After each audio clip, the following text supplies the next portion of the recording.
আসসালামু আলাইকুম প্রিয় দেশবাসী। আমার প্রবাসী ভাইয়েরা সবাই কেমন আছেন? আশা করি সবাই ভালো আছেন। আসলে দেশ থেকে যখন আমরা বাইরের দেশের জন্য পাসপোর্ট বানাই, তখন আমরা মনে মনে একটা চিন্তা ভাবনা রাখি যে আমরা বিদেশ যাব, অনেক টাকা পয়সা কামাবো, আমাদের দেশে পাঠাবো, দেশে অর্থনৈতিক অবস্থা ভালো থাকবে এবং কি আমাদের পরিবার ভালো থাকবে। আসলে আমরা প্রবাস আসার বেলা যে চিন্তা ভাবনা করে আসি, সেটা হয়তো এখানে এসে অনেকের দ্বারা সম্ভব, অনেক দ্বারা হয় না। তো একটা কথা বলতাম এটাই, প্রবাসের খাতায় নাম লিখিয়ে এক গোয়া মারা খাসি, আর এখন প্রবাসে এসে আর একটা গোয়া মারা খাইলাম। এখন বাংলাদেশের মানুষ কি মনে করে জানি না, কিন্তু এই যে বাংলাদেশে এখন যে সরকার আছে বা বড় এমপি মন্ত্রী মিনিস্টার, তারা যেগুলা করতেছে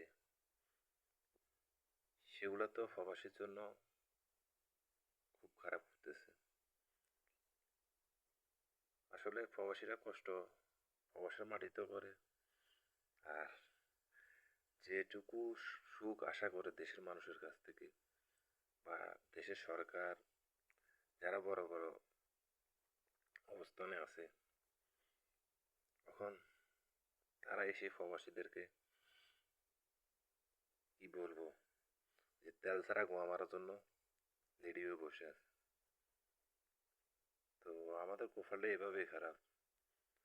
আমরা সুখ খুঁজতে খুঁজতে আসলাম প্রবাসে, এখন কষ্টের জ্বালা এখানেও কাউকে বলতে পারি না। দেশের মানুষও শোনার মতন আমাদের কথা, দেশের সরকার, তাদের কাছেও আমাদের কথা পৌঁছায় না। সবাই সবার চিন্তা করে, প্রবাসীরা প্রবাস থেকে টাকা দেয়, তাদের রেমিটেন্স, ব্যাংকের অর্থনৈতিক অবস্থান ভালো থাকে। শেষ পর্যন্ত দিন শেষে সে প্রবাসীদেরকে তারা হয়রানি করে। এগুলার কতকাল চলবে, কতদিন চলবে? প্রবাসীর জন্য এই প্রবাসীদের জন্য দেশে কি সুখ থাকবে না? প্রবাসের মাটিতেও নাই, দেশেও থাকে না।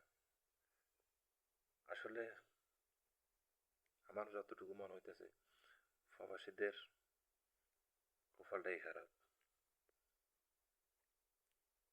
যদি আমার কথায় কেউ মনে কষ্ট হয়ে থাকেন, ক্ষমা দৃষ্টিতে দেখবেন।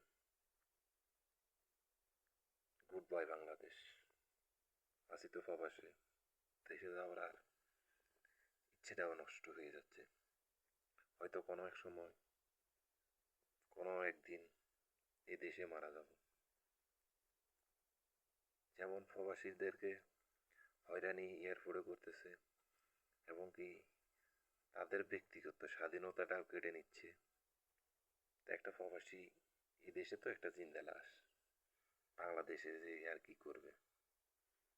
আপনাদের জন্য রেমিটেন্স পাঠাবে, আপনারা ভালো থাকেন। প্রবাসীদেরকে ভালো কেউ দেখার কোনো দরকার নাই, তাদেরকে আল্লাহ দেখবে। ভালো থাকবেন সবাই।